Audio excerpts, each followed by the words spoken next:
큰 라면 박스 한 박스 정도. 재활용은 그거보다 더 많이 나오는 것 같아요.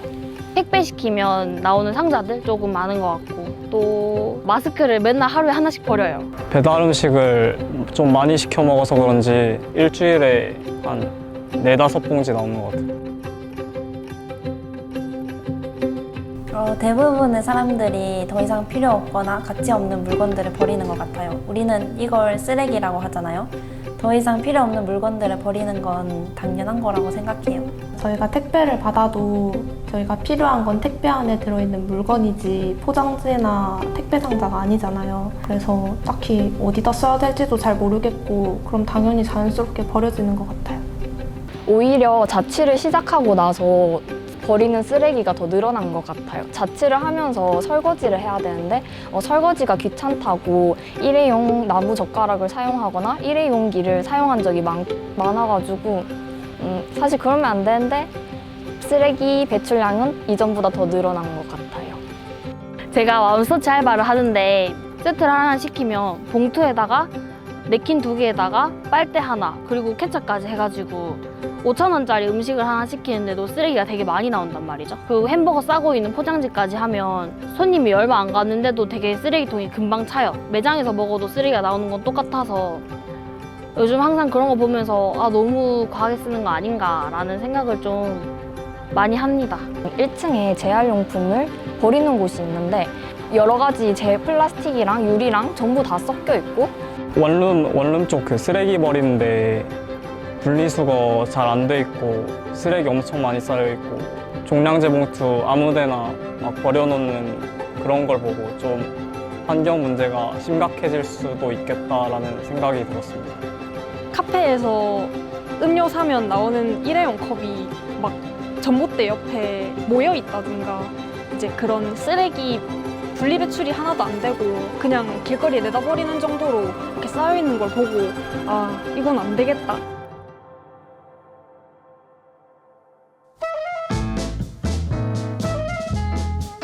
요즘 집안 마트를 가도 비닐봉지나 플라스틱 없이 장을 보기가 쉽지 않잖아요. 그래서 조금이라도 쓰레기 없이 장을 볼 수 있는 데가 어딜까 고민하다가 시장으로 갔어요. 시장에서 장을 볼 때도 저희가 주문하려고 하면 사장님들이 비닐봉지부터 꺼내시더라고요. 그래서 저희가 필요했던 건 민첩함 정도? 봉투 필요 없어요. 바로 여기 담아주세요. 넓적당면 봉투 안 해도 돼요? 네네네. 비닐봉지 필요 없고 여기다 담을 건데요. 시장을 보러 가기 전에 재료를 미리 적어놔서 에코백이랑 밀폐용기를 챙겨간 적이 있어요. 이렇게 하다 보니까 비닐 쓰레기 없이 장을 볼 수 있더라고요. 또 마트나 시장에서 장을 볼 때 비닐에 담을 것들을 에코백에 담아달라고 하니까 주변 사람들이 신기하게 보거나 기특하네 이런 식으로 칭찬해 주셔서 기분도 좋았습니다. 사장님, 혹시 아까 저희처럼 비닐봉지 없이 장바구니나 이거 좀 장보러 오면 좋겠네. 많아요? 그런 사람들 많아요? 장바구니를 들고 와서도 파 같은 거 사면서 그냥 넣어도 되잖아. 네네. 비닐을 이어가지고 한다. 그거 말라고 들고 다니는 내가 있거든. 흙이 없으면 그거 그냥 넣어도 되잖아. 그냥 이런 거 정도는 이런 거는 그냥 넣어도 된다. 이런 거는. 그리고 근데 이 외에도 문제가 있었던 게 음식을 매번 해먹는 게 살짝 귀찮아가지고 이제 배달 음식을 많이 시켜 먹었는데 이렇게 하다 보니까 불가피하게도 일회용 플라스틱이 많이 나왔어요. 그래가지고 이거에 대한 문제를 해결할 방법을 찾아보다가 관련된 캠페인을 찾게 돼가지고 이제 저희가 함께 그 캠페인에 참여해 보았습니다. 이 캠페인은 청정 리사이클 캠페인인데요. 제로 웨이스트 박스를 받으면 그 박스 안에 다 쓴 플라스틱 용기나 음료 캔들을 모아서 보내면 재활용 플랫폼에서 다시 재활용되는 그런 캠페인이래요. 근데 이 재활용품들은 굿즈로도 제작된다고 하니 일석이조인 것 같아요. 점점 차오르는 박스를 보면서 뿌듯하면서도 이렇게 많이 차오르면 안 되는데 하면서 모순적인 감정을 느끼는 좀 특별한 활동이었어요. 그 테라스 사이클이라는 캠페인 이외에도 쿠팡에서 하는 로켓 프레시라는 걸 이용하고 있는데요. 원래 일반 배송으로 어떤 음식을 시키면 이것저것 과대포장이 돼서 그 안에 있는 포장 용기나 포장지 같은 게 다 쓰레기로 버리게 되는데, 로켓 프레시를 이용하면 아이스팩에다 배송이 와서 안에 내용물들을 냉동실에 바로 옮기고 아이스팩만 밖에 내놓으면 그것만 다시 수거해 가시니까 쓸데없는 포장이 줄고 쓰레기를 많이 줄일 수 있어서 좋았던 것 같아요. 용기내 챌린지는 국제환경단체에서 처음으로 시작한 일종의 제로 웨이스트 캠페인이에요. 일회용품 대신에 반찬통이나 텀블러를 사용해서 음식이나 음료를 담고 SNS에 인증하는 방식이에요. 저희가 기숙사에서 살거든요. 그런데 기숙사에서 살다 보면 배달 음식을 시켜 먹거나 편의점에서 자주 사 먹게 되면서 일회용품이랑 일반 쓰레기들이 많아지더라고요. 저는 처음 용기내 챌린지를 알게 된 계기가 배우 류준열이 직접 시장에 가서 용기를 들고 장을 보고 난 후에 이를 SNS에 올려서 사람들에게 동참을 요구하는 걸 보고 알게 되었어요. 그래서 용기내 챌린지에 대해서 찾아봤는데 생각보다 많은 사람들이 유튜브나 SNS에서 용기내 챌린지를 참여하고 있더라고요. 저희가 대구 달서구에 있는 해피치즈 스마일이라는 가게에서 용기내 챌린지를 했거든요. 그런데 생각한 것보다 직원분들이 흔쾌히 허락해 주셔서 좀 되게 신기한 경험이었던 것 같아요. 그런데 저희가 챙겨간 용기 수가 나오는 음식 수랑 맞지 않아서 사장님께서 좀 당황해 하시는 것 같아 보였어요. 그래서 저희는 다른 몇 개의 떡볶이를 그냥 한 통에 담아달라고 했어요. 어떻게든 성공하겠다는 저희의 노력이었습니다. 그러니까 여러분들은 꼭 이 챌린지를 참여하실 때 음식 수에 맞는 통을 미리 준비해서 가시면 좋을 것 같아요. 한 가지 팁을 드리자면 매장에 가기 전에 블로그나 배달의 민족 후기를 살펴보고 참고하시는 거를 추천해드리고 싶어요. 그런데 이번 기회에 직접 참여해보니까 생각보다 어렵지 않더라고요. 그리고 SNS에서 사진을 찍어서 올리니까 친구들이 멋있다고 답장을 해주더라고요. 그래서 저는 그걸 보고 내가 진짜 멋있는 일을 한 게 맞구나 라고 괜히 뿌듯함을 느끼기도 했어요. 그리고 이 챌린지를 참여하면서 느낀 건데 이게 자연스럽게 좋은 습관이 되더라고요. 음식을 찾으러 가기 위해서 직접 걸어야 되다 보니까 이렇게 걷는 습관도 생기고 그리고 좀 더 주변에 신경을 많이 쓰게 된 것 같아요. 찾아보니까 텀블러를 가지고 오면 막 할인을 해주는 그런 가게들도 있더라고요. 그러면 이제 갔던 가게에서는 좀 더 용기를 낼 수도 있을 것 같다는 그런 생각이 들었어요.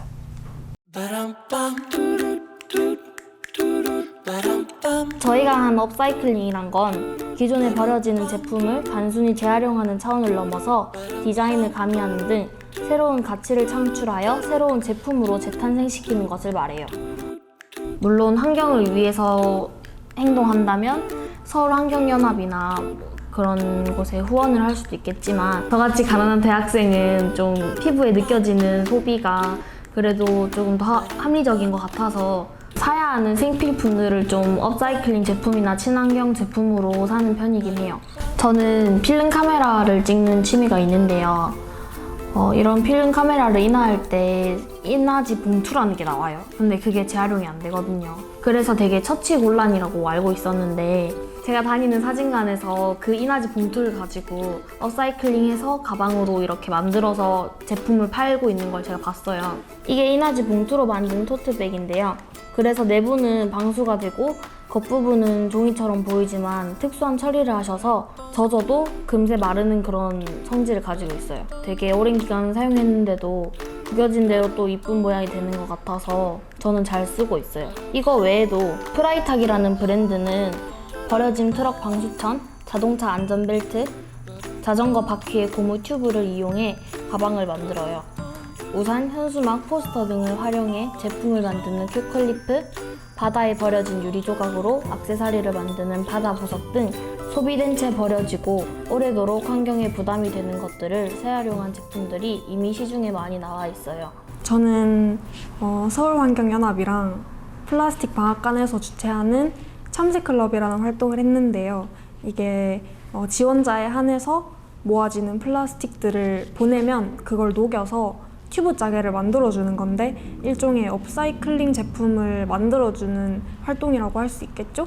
보낼 수 있는 플라스틱에도 조건이 있는데 한 손바닥 안에 들어가는 크기여야 되고 플라스틱 재질이 돼 PP 표기가 돼 있는 플라스틱이어야 되거든요. 제가 찾아보니까 일회용 렌즈 껍데기도 PP라고 적혀있는 플라스틱이고 또 스팸 뚜껑 같은 경우에도 플라스틱인데 PP 재질이라고 표기가 돼 있어서 사람들이 보내기도 하더라고요. 그리고 또 일상 속에서 쉽게 발견할 수 있는 게 페트병의 병뚜껑인데 병뚜껑 내부에 고무가 붙어 있으면 고무를 떼고 보내야 돼요. 그래서 그걸 모아서 보내서 지금은 튜브 짜개를 받은 상황이에요.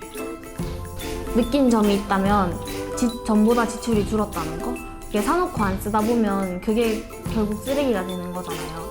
오래 쓸만한 제품들을 사다 보니까 그 물건에 대한 애정도도 되게 커지는 것 같아요. 또 그래서 이번에 제가 대나무 칫솔이랑 샴푸바랑 이런 것도 좀 사고 싶었거든요. 근데 당장 지금 쓰고 있는 게 있어서 걔네부터 다 쓰고 살려고 꾹 참고 있습니다. 이런 게 다 사소한 행동인 것 같지만 결국에는 크게 보면 환경을 살리는 일인 거죠. 티끌 모아 태산이라는 게 돈에만 해당하는 게 아니거든요.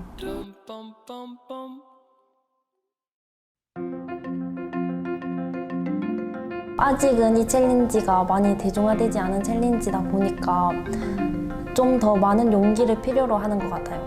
하지만 더 많은 사람들이 챌린지에 참여하다 보면 조금의 용기만으로도 쉽게 챌린지에 참여할 수 있지 않을까라는 확신이 듭니다. 그러면 용기 낸 식단들도 더 늘어나게 되고 우리는 이 챌린지를 습관화시키는 데에도 많은 도움을 얻을 수 있을 거라고 생각합니다. 예전에는 시장에 가서 물건을 사고 그러는 게 되게 정상적인 일이었잖아요. 짜장면을 시켜도 다의 용기에 와서 그걸 수거해가고 당연히 장을 볼 땐 장바구니를 들고 가고 이게 너무 당연한 거였는데 시간이 지날수록 사람들이 편리한 것만 찾다 보니까 한 번만 쓰고 버려지는 그런 물건들이 많아지는 것 같아요. 이렇게 일회용품이 당연시되는 사회를 저희가 조금씩 노력해서 분위기를 바꾸어 나갔으면 좋겠어요. 뭐든지 처음이 어렵잖아요. 그래서 저도 챌린지를 처음 시작할 때는 되게 환경을 위해 무언가를 한다는 것 자체가 너무 크게 느껴지고 되게 부담스러웠는데 막상 하고 나니까 별거 아니더라고요. 시간과 노력만 있으면 되니까 다들 한 번쯤 시도해 보셨으면 좋겠습니다. 혼자 살아가는 세상이 아니잖아요. 그러니까 모두가 참여를 해야 하고 함께 해야 하는 건 어쩌면 당연하다고 생각을 해요. 그리고 사실 좀 더 빨리 시작을 해야 하는 일이었을 수도 있어요. 그러니까 좀 더 많은 사람들이 더 많은 관심을 가져줬으면 좋겠다라고 생각하고 있어요. 이제 나 혼자 한다고 뭐가 달라져? 이렇게 생각하는 사람이 있을 수 있는데 이제 환경을 지키는 게 어려운 게 아니니까 텀블러를 들고 다니는 것부터 시작했으면 좋겠어요. 결국 이 세상을 살아야 하는 건 우리니까요.